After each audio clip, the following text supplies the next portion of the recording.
Please subscribe Sadhguru Sai Creations.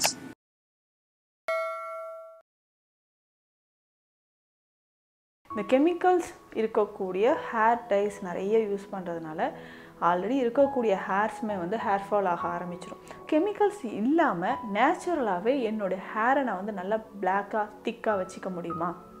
திக்காக அப்படின்னா density increase ஆகுமா? திரும்ப ஒரு நாள் விட்டு திரும்ப அடுத்த நாளும் இந்த ஹேர் டே யூஸ் பண்ணணும். அப்போ இந்த மாதிரி ஒரு 2 தடவை நம்ம யூஸ் பண்ணும்போது நல்ல கருமை நிறம் நேச்சுரலாகவே நம்ம ஹேருக்கு வர ஆரம்பிக்கும். ஃபாலிகுலைட்டிஸ் அப்படின்ற தொந்தரவு நிறைய பேர் இருக்கும். தலையில் சின்ன சின்ன கொப்புளங்கள் இருக்கும். அந்த மாதிரி இருக்கக்கூடிய சமயங்கள்லையும் இந்த சிரட்டை பொடியை பயன்படுத்தலாம். தொடும்போதே ஏதோ காஞ்ச சருகு தொடுற மாதிரி இருக்குது, ரொம்ப ட்ரையாக இருக்குது. எவ்வளோ தான் ஆயில் அப்ளை பண்ணாலும் தலையில் அது டேண்ட்ரஃபாக மாறுதே தவிர எனக்கு ஹேர் ரொம்ப ட்ரையாக இருக்குது அப்படின்னா தலையில் இருக்கக்கூடிய பேன்கள், அதுக்கு சின்ன சின்னதாக இருக்கக்கூடிய லைஸ், இது எல்லாமே தண்ணியோடு கலந்து வந்துடும். ஸோ இது வீக்லி 2 டைம்ஸ் இதை நிச்சயமாக ஃபாலோ பண்ணோம்னா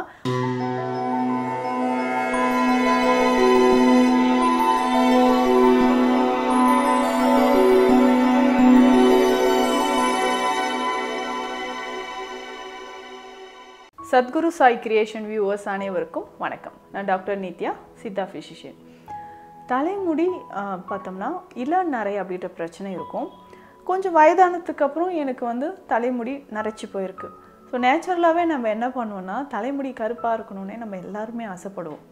அப்போது இயற்கையான முறையில் கெமிக்கல்ஸ் இல்லாமல் இப்போ நிறைய பேர் பார்த்தோம்னா கெமிக்கல்ஸ் இருக்கக்கூடிய ஹேர் டை யூஸ் பண்ணுறதுனால ஸ்கின்ல நிறைய இச்சிங் வருது. முகத்துல எல்லாம் நிறைய பேருக்கு கூட நம்ம பார்த்துருப்போம், முகத்துல எல்லாம் ஒரு வீக்கம், தடிப்பாக அட்டிக்கேரியா மாதிரியான ரேஷஸ் வர்றது. இந்த கெமிக்கல்ஸ் இருக்கக்கூடிய ஹேர் டைஸ் நிறைய யூஸ் பண்ணுறதுனால ஆல்ரெடி இருக்கக்கூடிய ஹேர்ஸுமே ஹேர் ஃபால் ஆக ஆரம்பிச்சிடும். ஸோ தலையில் எல்லாமே அந்த ஹேர் ஃபாலிகல்ஸில் இந்த ஹேர் டை போய் சேர்றதுனால ரூட் எல்லாமே வீக் ஆகிட்டு அந்த இருக்கக்கூடிய ஆரோக்கியமாக இருக்கக்கூடிய முடிகளும் தலைமுடி உதிர ஆரம்பிச்சிருது. இது மட்டும் இல்லாமல் அதில் இருக்கக்கூடிய ஹெவி மெட்டல்ஸ் என்ன ஆகுதுன்னா ஸ்கின்ல இருக்கக்கூடிய ஸ்போர்ஸில் அப்சார்ப்ஷன் நடந்து ஸோ பிளட்டில் ஹெவி மெட்டல்ஸ் கலக்கிற நிறைய வாய்ப்புகள் இருக்குது. இதனால் நிறைய நோய்கள் ஏற்படவும் வாய்ப்புகள் இருக்குது. அப்போது கெமிக்கல்ஸ் இல்லாமல் நேச்சுரலாகவே என்னோடய ஹேரை நான் நல்லா பிளாக்காக திக்காக வச்சுக்க முடியுமா? திக்காக அப்படின்னா டென்சிட்டி இன்க்ரீஸ் ஆகுமா? நிச்சயமாக. நான் சொல்லக்கூடிய இந்த ஹேர் டே யூஸ் பண்ணும்போது என்ன ஆகுனா ஸோ இளம் வயதிலேயே நிறைய பேருக்கு யங் அடல்ட்ஸில் பார்த்தோம்னா இந்த ப்ரீமெச்சூர் கிரே ஹேர் இருக்கும். இந்த கண்டிஷனில் இந்த ஹேர் டை யூஸ் பண்ணும்போது நம்மளுடைய ஹேரோட டென்சிட்டியும் இன்க்ரீஸ் ஆகிறதுக்கு இதில் நிறைய சான்சஸ் இருக்குது. நிறைய பேர் யூஸ் பண்ணி இதில் பாசிட்டிவ் ரிசல்ட் கொடுத்துருக்காங்க. பொதுவாக நம்ம ஹேர் க்ரோத்துக்கு முக்கியமாக இந்த கற்றாழையை நம்ம பயன்படுத்துவோம். கற்றாழையில் இருக்கக்கூடிய சத்துக்கள் எல்லாமே அதிகமான நம்ம உடல் உஷ்ணத்தை குறைக்கக்கூடியதாக இருக்கட்டும், தோல் சம்மந்தப்பட்ட நோய்களுக்கு, அதுக்கப்புறம் கூந்தல் சம்மந்தப்பட்ட நிறைய தைலங்கள்லையும் நம்ம கற்றாழையை பயன்படுத்துகிறோம். இந்த கற்றாழையிலிருந்து எடுக்கக்கூடியது தான் கரியபோலம் அப்படின்னு சொல்கிறோம். கரியபோலம், இந்த கரியபோலம் என்ன பண்ணுதுன்னா நம்ம ஹேருக்கு யூஸ் பண்ணலாம். அவ்வளோ திக்னஸை ஹேருக்கு கொடுக்கும். நல்லா ஒரு பிளாக் ஒரு கலர் சேஞ்சஸ் நமக்கு கொடுக்குதுன்னு சொல்லலாம். சரி, இந்த ஹேர் டையை நம்ம எப்படி ரெடி பண்ண போகிறோம்? வீட்லேயே ரெடி பண்ணிக்கலாம், ரொம்ப சிம்பிள். ஸோ இதை எப்படிலாம் நம்ம ரெடி பண்ண போகிறோம் அப்படின்னு பார்த்தோம்னா இதற்கு ஃபஸ்ட்டு இந்த கரியபோலம் நாட்டு மருந்து கடையில் கிடைக்கும், வாங்கிட்டு வச்சுக்கணும். அதுக்கப்புறம் பார்த்தோம்னா சிரட்டை இருக்குது இல்லையா, தேங்காய் ஓடு சிரட்டை, இதை நம்ம நெருப்பில் நல்லா சுட்டு கறியாக்கி எடுத்து வச்சுக்கணும். இந்த கறியை நல்லா ஃபைன் பவுடராக ஜலிச்சு தனியாக எடுத்து வச்சுக்கோங்க. ஸோ இந்த சிரட்டை பொடி, சிரட்டையோட கறி, நம்ம தேங்காய் சிரட்டையை நல்லா நெருப்பில் காமிச்சு கறியாக்கி நல்லா ஜலிச்சு ஃபைன் பவுடராக தேங்காய் சிரட்டையோட கறியை தனியாக எடுத்து வச்சுக்கணும். இந்த கரியபோலம் இருக்கு இல்லையா, இதையும் தனியாக எடுத்து வச்சுக்கணும். இது கூட நம்ம என்னென்ன சேர்க்க போகிறோம் அப்படின்னா அவுரி பொடி சேர்க்க போகிறோம், அதுக்கப்புறம் மருதாணி பொடி சேர்க்க போகிறோம், கொஞ்சமாக கடுக்காய் பொடி சேர்க்க போகிறோம். இது ஒவ்வொன்றுமே ரேஷியோ நமக்கு தேவையான அளவு எடுத்துக்கிட்டாலே போதுமானது. இந்த கரியபோலத்தை சின்ன சின்ன பீசஸாக நம்ம கட் பண்ணி நைட்டே நம்ம தண்ணியில் ஊற வச்சிடணும். எத்தனை பீசஸ் நமக்கு தேவைப்படும் அப்படின்னா ஒரு 4-5 பீசஸை கட் பண்ணி கையிலே உடச்சிக்கலாம். உடச்சிட்டு தண்ணியில் ஊற வைக்கணும். காலையில் இது தண்ணியில் நல்லா கரைஞ்சிருக்கும். இந்த தண்ணியில் நம்ம என்ன பண்ண போகிறோம்னா அடுப்பில் வச்சு பாயில் பண்ண போகிறோம். இது நல்லா கொதிச்சு ஒரு 2 கிளாஸ் தண்ணி அளவுக்கு வச்சுருந்தோம்னா பாதி அளவுக்கு குறைஞ்சி வரணும். பாதி அளவுக்கு குறைஞ்சி வர வரைக்கும் இதை பாயில் பண்ணிக்கணும்.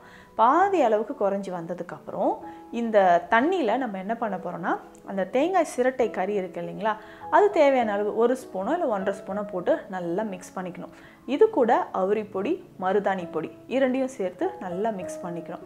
இதை நல்லா மிக்ஸ் பண்ணி என்ன பண்ணணும், நம்ம ஹேரில் அப்ளை பண்ணிக்கிட்டே வரணும். ஸோ இதை வந்து நம்ம டெய்லி வேண்டாம், ஒரு நாள் விட்டு ஒரு நாள். ஃபஸ்ட்டு இனிஷியலாக நம்ம வந்து அப்ளை பண்ணும்போது தலையில் அந்த கிரே ஹேர் இருக்குது இல்லைங்களா, அந்த வெள்ளை முடி வந்து லைட்டாக ப்ரௌனிஷாக மாற ஆரம்பிக்கும். நெக்ஸ்ட் டே நம்ம யூஸ் பண்ணும்போது இன்னும் கொஞ்சம் ப்ரௌனாக மாற ஆரம்பிக்கும். இந்த பேஸ்ட் இருக்குது இல்லைங்களா, நம்ம வந்து ஆல்ரெடி நம்ம கரிய போலத்தோட இந்த தேங்காய் சிரட்டையை போட்டு கலந்து வச்சுருக்கோம். அவுரி, மருதாணி பொடி இது ரெண்டையும் சேர்த்து வச்சுருக்கோம். கொஞ்சமாக கடுக்காய் பொடி சேர்த்தா அது ஆப்ஷனல் தான், வேணும்னா சேர்த்துக்கலாம். இது கூட நம்ம என்ன பண்ண போகிறோம்னா ஒரு 1/2 ஸ்பூன் அளவுக்கு, 1/2 ஸ்பூன் இல்லை 1/4 ஸ்பூன் அளவுக்கு விளக்கெண்ணெய் சேர்த்துக்கணும். சேர்த்து நல்லா மிக்ஸ் பண்ணி தலையில் அப்ளை பண்ணோம். இது தலையில் அப்ளை பண்ணும்போது நம்ம தலையில் எண்ணெய் பசை இல்லாமல் பார்த்துக்கோங்க. ஸோ நல்லா ஹேர் வாஷ் பண்ணிவிட்டு இதை அப்ளை பண்ணணும். 2லேருந்து ஒரு 3 மணி நேரம் இதை அப்படியே விட்டுடணும். விட்டதுக்கப்புறம் திரும்ப இதை ஷாம்பு எதுவும் போடாமல் நல்லா வாஷ் பண்ணிடணும். திரும்ப ஒரு நாள் விட்டு திரும்ப அடுத்த நாளும் இந்த ஹேர் டே யூஸ் பண்ணணும். அப்போ இந்த மாதிரி ஒரு 2 தடவை நம்ம யூஸ் பண்ணும்போது நல்ல கருமை நிறம் நேச்சுரலாகவே நம்ம ஹேருக்கு வர ஆரம்பிக்கும். இது நிறைய பேர் யூஸ் பண்ணி நல்ல ஒரு பாசிட்டிவ் ரிசல்ட் கொடுத்துருக்காங்க. ஏன்னா இதில் 0 கெமிக்கல். ஸோ இது ஃபுல்லாகவே இதில் இருக்கக்கூடிய ஹெர்ப்ஸ் எல்லாமே நம்ம நேச்சுரலாக பயன்படுத்தக்கூடிய மூலிகைகள் தான். ஸோ இந்த மாதிரி நம்ம பயன்படுத்தி நேச்சுரலான முறையில், இயற்கையான முறையில் நம்ம ஹேர் டையை இந்த மாதிரி பயன்படுத்திட்டு வரலாம்.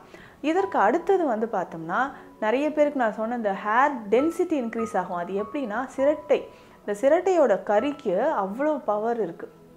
இது என்ன பண்ணுன்னா நேச்சுரலாகவே நம்மளுடைய ஹேர் க்ரோத்தை ப்ரொமோட் பண்ணுது அப்படின்னு சொல்லலாம். அப்போது நம்ம தலைமுடி ஹேர் ஃபாலிக்கல்ஸில் ப்ராப்ளம் இருக்குது, இல்லை இன்ஃபெக்ஷன், அதாவது ஃபாலிகுலைட்டிஸ் அப்படின்ற தொந்தரவு நிறைய பேர் இருக்கும். தலையில் சின்ன சின்ன கொப்புளங்கள் இருக்கும். அந்த மாதிரி இருக்கக்கூடிய சமயங்கள்லையும் இந்த சிரட்டையை நம்ம சிரட்டை பொடியை பயன்படுத்தலாம். ஸோ அதை தான் நம்ம ஹேர் டையாகவும் யூஸ் பண்ணும்போது தலைமுடி உதிர்தல் பிரச்சனையும் நாளடைவில் குணமாக ஆரம்பிக்கும். அப்போ வெள்ளை முடி இருந்தது அப்படின்னாலும், இல்லை தலைமுடி ரொம்ப ஹேர் ஃபால் இருக்குனாலும் இதை பயன்படுத்திக்கலாம். அதுக்கப்புறம் ஹேர் ரொம்ப ட்ரையாக இருக்குன்னு நிறைய பேர் சொல்லுவாங்க. ஹேர் ட்ரையாக இருக்குது, தொடும்போதே ஏதோ காஞ்ச சருகு தொடுற மாதிரி இருக்குது, ரொம்ப ட்ரையாக இருக்குது, எவ்வளோ தான் ஆயில் அப்ளை பண்ணாலும் தலையில் அது வந்து டேண்ட்ரஃபாக மாறுதே தவிர எனக்கு ஹேர் ரொம்ப ட்ரையாக இருக்குது அப்படின்னா இதற்கு நம்ம என்ன பண்ணலாம், ஹேர் ரொம்ப சாஃப்டாக அண்ட் சில்கி அண்ட் நேச்சுராக வரணும் அப்படின்னா இதுக்கு பேசிக்காக நம்ம ஃப்ளாக்ஸ் சீட்ஸை யூஸ் பண்ணிக்கலாம். இந்த ஃப்ளாக்ஸ் சீட்ஸ் எப்படி நம்ம பயன்படுத்த போகிறோம், ஆளி விதை. இந்த ஆளி விதையை நம்ம 1 ஸ்பூன் எடுத்துக்கணும். எடுத்து இது தண்ணியில் போட்டு கொஞ்சம் நேரம் ஊறினதுக்கப்புறம் நல்லா பாயில் பண்ணணும். இது பாயில் பண்ணதுக்கப்புறம் இதுலேருந்து ஜெல் மாதிரி ஃபார்ம் ஆகும். ஸோ சூடு ஆறுனதுக்கப்புறம் அந்த ஜெல்லை மட்டும் நம்ம தனியாக எடுத்து இது கூட கொஞ்சம் ஆலோவேரா, எக்கோட ஒயிட்டை கொஞ்சம் சேர்த்து நல்லா மிக்ஸ் பண்ணிக்கணும். இதில் கொஞ்சம் ரோஸ்மேரி ஆயிலும் மிக்ஸ் பண்ணிக்கலாம். ஒரு 15லேருந்து 20 சொட்டு ரோஸ்மேரி ஆயில், எசென்ஷியல் ஆயிலை நம்ம யூஸ் பண்ணிவிட்டு நல்லா மிக்ஸ் பண்ணி தலையில் அப்ளை பண்ணிக்கணும். இதுவும் நம்ம ஹேர் வாஷ் பண்ணதுக்கு அப்புறம் தான் இந்த ஹேர் பேக்கை நம்ம யூஸ் பண்ண போகிறோம். ஸோ இதை வந்து தலையில் அப்ளை பண்ணிக்கிட்டே வந்தோம்னா நம்மளுடைய ஹேர் ரொம்ப சாஃப்டாக மாற ஆரம்பிக்கும். இது வந்து நிறைய பேருக்கு ஹேர் வந்து ரொம்ப ட்ரையாக இருக்குது அப்படின்னு ஃபீல் பண்ணுறவங்களுக்கு ஒரு எக்ஸலண்ட் ஒரு ரெமெடியாக இருக்கும். இதையும் ஃபாலோ பண்ணிக்கலாம்.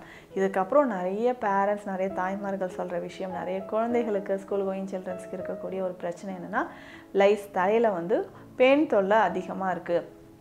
என்னுடைய டாக்டருக்கு இருக்கிறதுனால எனக்கும் வருது. ஸோ ஃபேமிலியில் ஒவ்வொருத்தருக்காக வந்து இந்த லைஸ் ப்ராப்ளம் இருக்குது அப்படின்னு சொல்லுவாங்க. இதற்கு என்ன பண்ணலாம்னா நம்ம கெமிக்கல்ஸ் இருக்கிற மெடிசன்ஸ்லாம் வந்து யூஸ் பண்ணவே தேவையில்லை. நேச்சுரலாகவே நம்ம சில வழிமுறைகளை ஃபாலோ பண்ணலாம். நிறைய பேர் வந்து வேப்பிலையை அரைச்சி தலையில் போட்டிருப்பீங்க, இல்லை மிளகு எண்ணெயில் காய்ச்சி தலையில் அப்ளை பண்ணியிருப்பீங்க. இது எல்லாமே நமக்கு ரிசல்ட் கொடுக்கும். இருந்தாலும் நான் சொல்கிற இந்த டிப்ஸை ஃபாலோ பண்ணுங்கள், எக்ஸலண்ட் ரிசல்ட் வந்து நமக்கு கிடைக்கும். இதுக்கு வந்து கழற்சிக்காய் பொடியை நம்ம பயன்படுத்தலாம். இந்த கழற்சிக்காய் வந்து அதிகமான கசப்பு சக்தி இருக்கக்கூடிய ஒரு மூலிகை. இந்த கழற்சிக்காய் வந்து பார்த்தோம்னா நல்லா கொட்டை மாதிரி இருக்கும், உள்ளே வந்து இதோட விதைகள் இருக்கும். ஸோ இதை தான் நிறைய மருந்துகளுக்கு சித்த மருத்துவத்தில் நம்ம பயன்படுத்துகிறோம். பொதுவாக பார்த்தோம்னா இந்த வாதம் தொடர்பான நோய்களுக்கு எல்லாமே பயன்படுத்துகிறோம். இது வந்து அதிகமான கசப்பு சுவை இருக்கிறதுனால இந்த பவுடரை, கழற்சிக்காய் பவுடரை மட்டும் நம்ம எடுத்துக்க போகிறோம். இது வேப்ப எண்ணெயில் மிக்ஸ் பண்ண போகிறோம். ஸோ வேப்ப எண்ணெயில் இந்த கழற்சிக்காய் பொடியை சேர்த்து நல்லா பேஸ்ட் மாதிரி மிக்ஸ் பண்ணி தலையில் அப்ளை பண்ணிடணும். ஒரு 1 அல்லது 2 மணி நேரம் கழித்து நம்ம ஹேர் வாஷ் பண்ணிக்கிட்டே வந்தோம்னா தலையில் இருக்கக்கூடிய பேன்கள், அதுக்கு சின்ன சின்னதாக இருக்கக்கூடிய லைஸ், இது எல்லாமே தண்ணியோடு கலந்து வந்துடும். ஸோ இது வீக்லி 2 டைம்ஸ் இதை நிச்சயமாக ஃபாலோ பண்ணோம்னா ஒரு அதிகமான பலன் வந்து நமக்கு கிடைக்க ஆரம்பிக்கும். ஸோ தலையில் ரொம்ப பெயின் பிரச்சனை இருக்குது, இது குறையாமல் இருந்துகிட்டே இருக்குன்னா இதை தொடர்ந்து நம்ம ஃபாலோ பண்ணிட்டு வந்தோம்னா தலையில் இருக்கக்கூடிய பெயின்கள் நாளடைவில் மறைய ஆரம்பிக்கும். இப்போ நான் சொல்ல இந்த ரெமெடிஸ் எல்லாமே தலைமுடியை இயற்கையான முறையில் பாதுகாக்கக்கூடிய வழிமுறைகள். நிச்சயமாக உங்களுடைய தேடலுக்கு இது சிறந்த ஒரு பலனாக இருக்கும் அப்படின்னு நம்புகிறேன். மீண்டும் அடுத்த பதிவில் சந்திக்கலாம். நன்றி.